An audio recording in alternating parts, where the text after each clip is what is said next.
A finger wagging from a pulpit is, for some of us, our earliest experience of church-going. The parson knows best.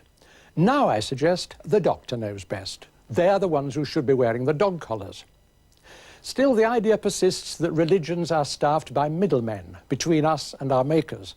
Bishops, priests, monks, imams, rabbis, those who know best.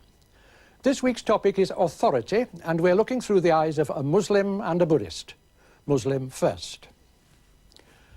All men are equal, said the Prophet Muhammad, like the teeth of a comb. That is God's eye view. But in day-to-day terms, Islamic scholars, specifically lawyers, are needed to guide the faithful in all aspects of life. Judging by television news, you'll also have noticed high-profile mullahs active in politics and running countries.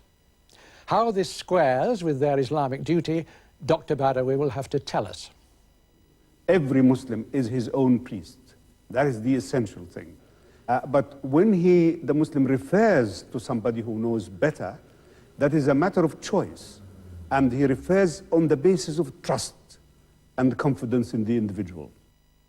وَمَنْ أَوْفَى بِعَهْدِهِ مِنَ اللَّهِ فَاسْتَبْشِرُوا بِبَيْعِكُمْ. Are mullahs and imams ordained and given special powers and authority?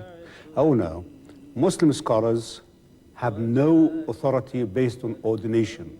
Their authority is based on their knowledge and the confidence of the people in their integrity, piety, and of course scholarship. No other form of authority is there in Islam. Now, the knowledge you speak of is of law, is it? Or? Oh yes, of law, of theology, and of the history of Islam. You know, the scholar, the rounded scholar, would have to know about the Holy Quran, about the tradition of the Prophet, about the Sharia, and about the history of Islam. The Sharia being? Sharia meaning the law. Sharia meaning the law. And the people normally come for questions about, generally, about the Sharia. But sometimes they ask theological questions, questions of doctrine. And this, of course, the scholar has to be ready to answer such questions. Is there a formal hierarchy among these scholars? Oh no, not in the sense that you get in other religions, or particularly Christianity. Because the people are, of course, they have offices which are sort of higher offices, so to speak. But their authority is not derived at all from their office, because the highest office in Sunni Islam is that of the rector of Al-Azhar, University of Egypt. Yet his views could be challenged by the youngest lecturer. And no one would think this to be impertinent or irresponsible.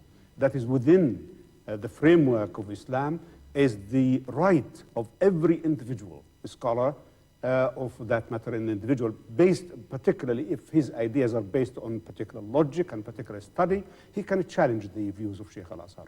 So from what or from whom do imams and mullahs derive their authority? Oh, they derive their authority from the Holy Quran and from the tradition, that is the tradition of the Prophet. They have to have knowledge of that, and from the knowledge of the theological texts and also of the books of the Sharia. The Sharia means the law. So they derive their authority from their knowledge of these sources of Islam. Is there any council in Islam which decides, for instance, on the correct interpretation of the Holy Quran or the significance of the sayings of the Prophet? Well, there are.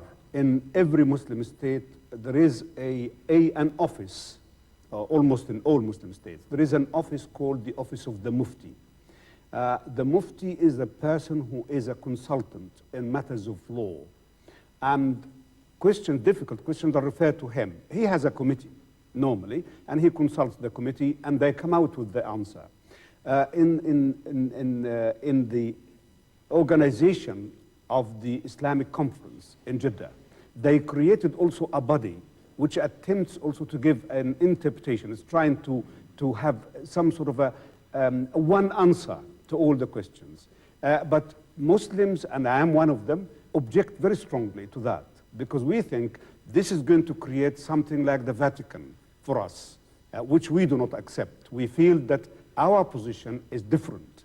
And the position in Islam is that every Muslim is his own priest, and therefore we do not want somebody to come and say to us, look, we decree today that you've got to follow this line.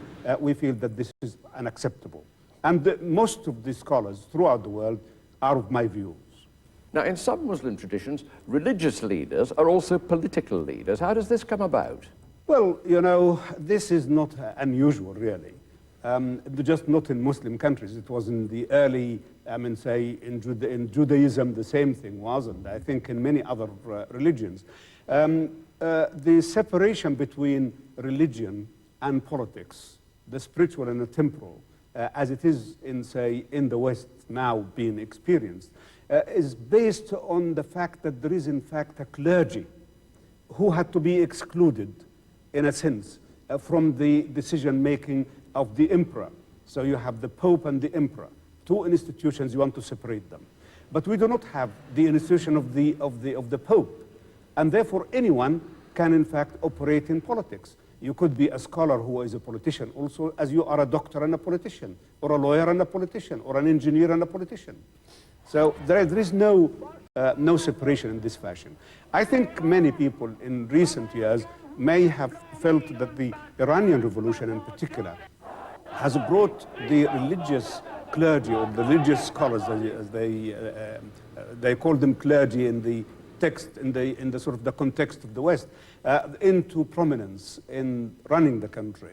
Well, this is that just by accident. I mean, you may remember that originally, when the revolution took place, the president was Bani Sadr, who was not a religious scholar at all. And this is the sort of the development in Iran was really as a result of the conflict with Iraq and the result of internal developments. But after all, the cabinet is not all religious people. Sorry, I think I should correct this. They're not all religious scholars. But of course, they are all religious people. So I think the coincidence of this is not something that we consider to be strange.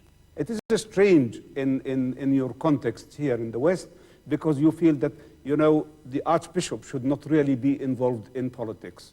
You cannot have an archbishop moving to become the prime minister. But this is, to us, is quite normal, because politics is open to everybody.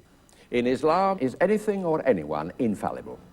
No, no one except the Prophet. And the Prophet is infallible only in his function as a deliverer of the message from God. So the divine message had to be protected, and therefore the Prophet in his action as a deliverer of the message, as a messenger, is infallible. But in his conduct of his own affairs, as in his daily affairs, he was subject to error. And the Quran actually mentioned some of the errors and questioned the Prophet about them. So this is the views of the generality of the scholars, that Islam only attributes infallibility to prophets, not just our prophet, to all the prophets, in their function as messengers of God. Muslim Imam married, secular in a way, with the view that society is the dough for which Islam is the yeast. Buddhist monks and nuns, celibate, separate, alternative. Two venerable traditions of leadership. There is a formal split in Buddhism between clergy and laity. In Sri Lanka, for instance, an octogenarian layperson would expect to take a lower seat than a callow, newly ordained monk, though Buddhism in the West has learned to be breezier.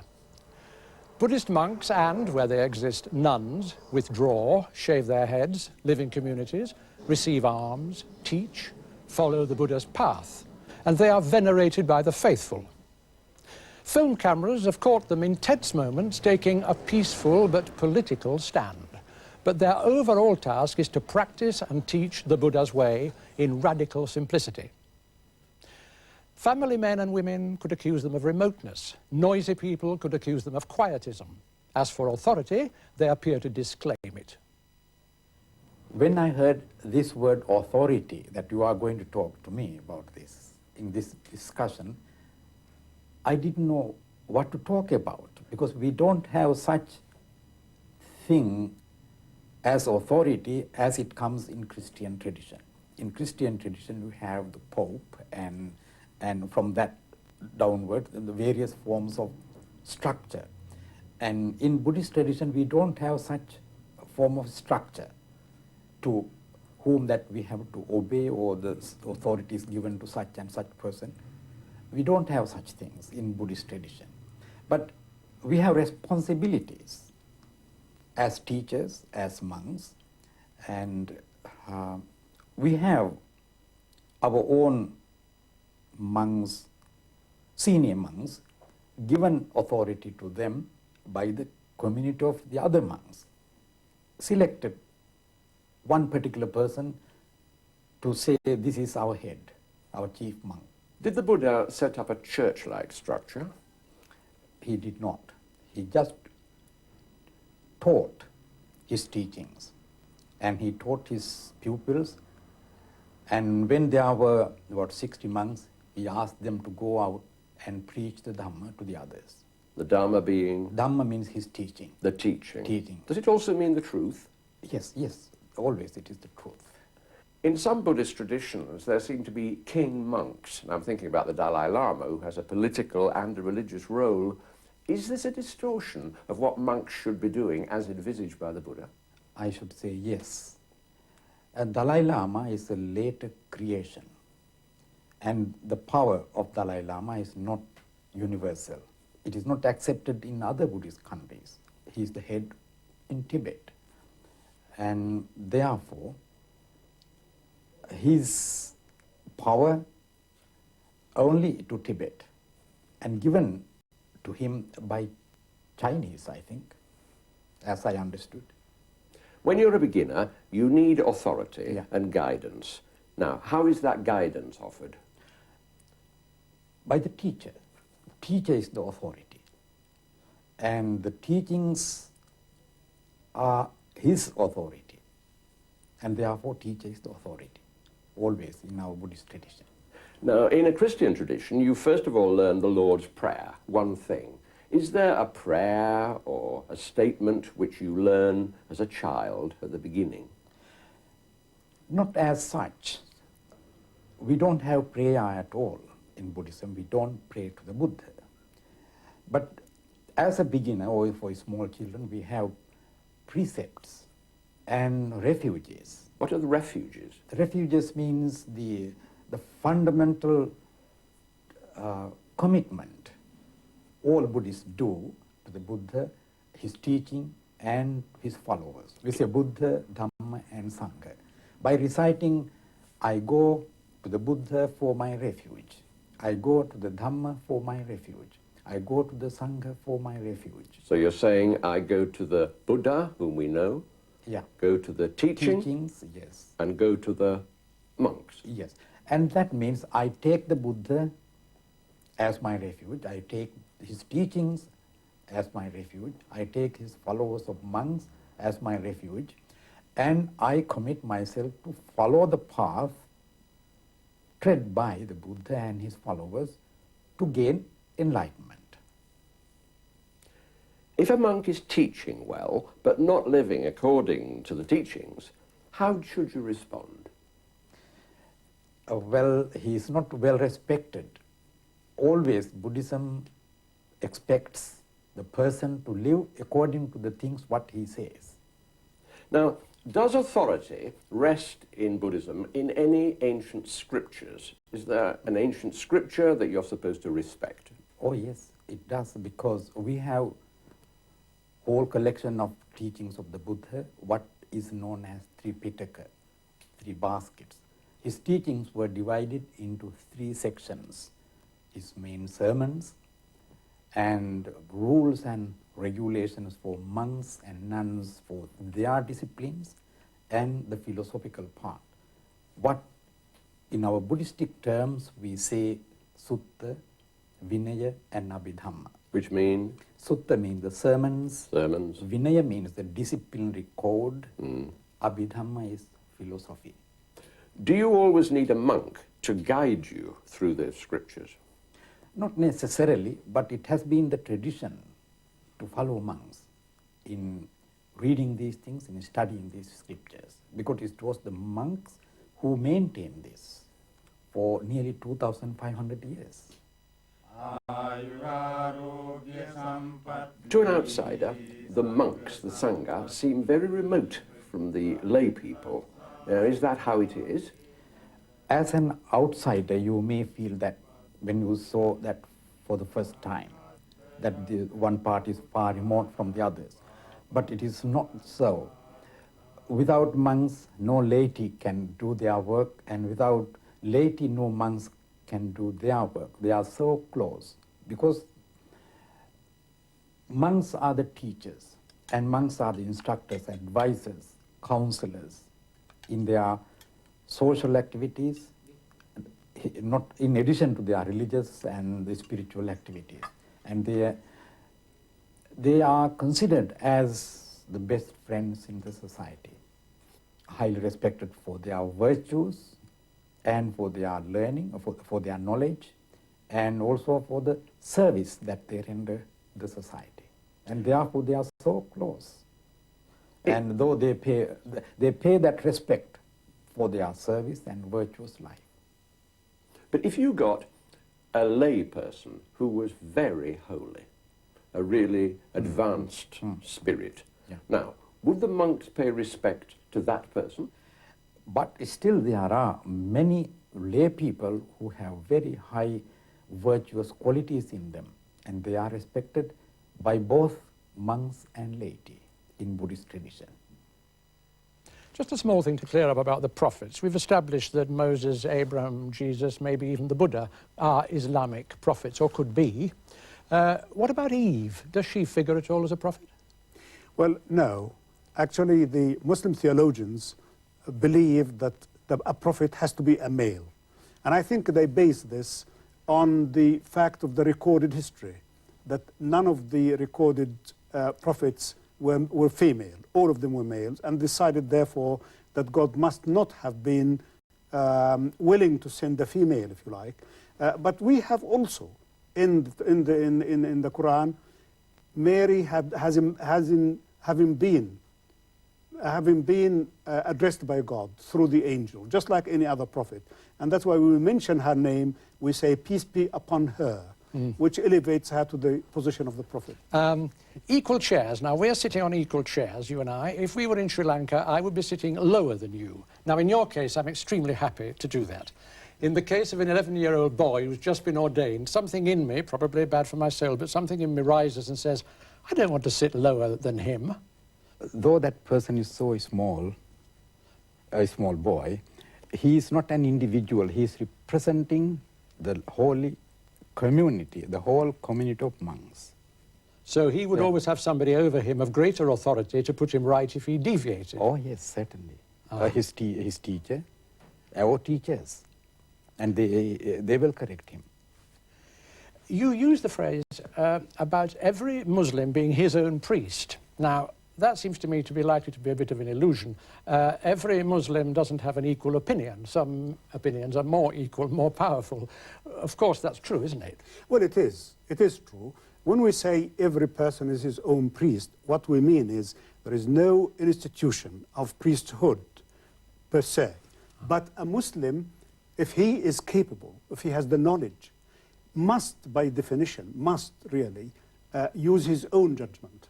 But if he doesn't have that knowledge, he therefore must again refer to somebody worthy of his trust, whom he trusts his knowledge, his piety, and his uprightness. So secretly, we are talking about a sort of authoritative body of opinion which would be recognized, although it may not be formalized. Well, yes, you can say that, because it's all based on books, based on literature. And the people who master that literature stand in a position of authority, certainly. Now, I have thought that in some, maybe not Sri Lanka, but maybe in Thailand, that to become a monk is a form of national service. People do it for a short time rather than carrying a gun. Is that so? Yes, it is not only in Thailand, it is in that country. It is a tradition existing in that part of the world. In Burma, in Cambodia, in Laos, in those countries, it is an accepted practice for every male to become a monk, at least for a short period of time, for about a month or for 2 weeks. Or longer, of course. Of course, some may stay the whole their life. Is this supposed to toughen them up? Quite, well, they consider that it gives them discipline in their life, in their future life. When they have been in the order of monks, even though they have become lay people afterwards, they always remember that whenever they confront with some other incidences. I understand. Now, in Islam, who validates the mullah or the imam? Who gives them their badge? Well, nobody, except, you know, in the general sense, anybody can set up a mosque and become an imam. Is that so? If he knows, oh yeah, if he knows the fundamentals of prayer, he can do so. Nobody will stop him. Because you see, an imam doesn't have to have deep knowledge. He just has the ability to lead the prayer by learning something about the Holy Quran, certain aspects, and how to perform the prayer. And if he's accepted by the community as an imam, he becomes their imam. Now, There is no problem. Say he goes astray, who deposes him? Well, the community again. The community say, well, look, you have gone astray. But just a minute, there is another type of imam. Imam who comes through training, through colleges, through universities. Such an imam, just like myself, I've gone through training in Al-Azhar University. I was given, say, a certificate. The certificate is called in Arabic shahada, means witness. We witness that that person has the knowledge and the authority to be an imam, or to be a scholar of Islam. Now the point here is, that certificate is conditional. It's not for mine permanently, because I have to conduct myself properly. If I'm convicted for any offense, then I would lose my certificate. But this certificate is lost by an authority within the university. You see, so they say, well, he is unfit to be a man of trust or piety. I could differ in doctrine as well. But the difference in doctrine does not invalidate my certificate, except if I leave Islam altogether. About leaving the Sanghas, say you suddenly decide you don't wish to be a monk, do you simply disrobe, put on ordinary clothes, walk away? Yes, I can inform that to my teacher or to the holy community that I would like to become a lay person again. Yeah. And there's no restriction for that. I'm just thinking about the stretching of limits. Now, one sees that some monks have, in fact, exerted political power, sometimes silently, by having themselves as a witness in a peace movement, for instance. Do you think monks who do that are fulfilling their function as monks, or are they deviating from what they should be doing? Well, it is not the monk's role to take part in these political activities, in other words. But some monks do that. That is not because of monkhood. They do it because of their national feeling or patriotism. It is what I say, it is not Buddhism. Politics generally, I think of it as needing pliability, shiftiness, and so on. Now, institutional religion tends to favour rigidity. Are these two things totally incompatible? Is it possible to have an institutional Muslim who could also be a shifty politician? Well, this is an issue which was addressed by our scholars in the past, and many of our scholars decided that no scholar should ever take part in politics or get nearer to the people of politics, except to advise them and to chide them. And in fact, in the early years of Islam, that is, well, in the 2nd century, some of the scholars were invited to hold the position of Chief Justice in the state. They rejected it. And one of them was just selling papers. But he would not, in fact, take a position in the state, saying that the worst of the scholars are the ones who seek the Sultan. And the best of the Sultans are the ones who walk to the scholar. Very good. Isn't it an irony, isn't it strange that when a monk withdraws from society, goes away, his authority increases. People will do what he says, are more likely to believe him. Yes, because they think that that person is practicing the teaching properly, correctly, better than the others. So he's in a way purer and therefore more likely to be carrying the message. That's the feeling that people get who try to follow him. Thank you both. More urgently, every day, it becomes clear that we humans are just not good housekeepers. We inherit a world we are slow to look after. Now, next week, the topic is stewardship, And the prevailing mood, I'd guess, is bound to be one of shame. Till then, goodbye.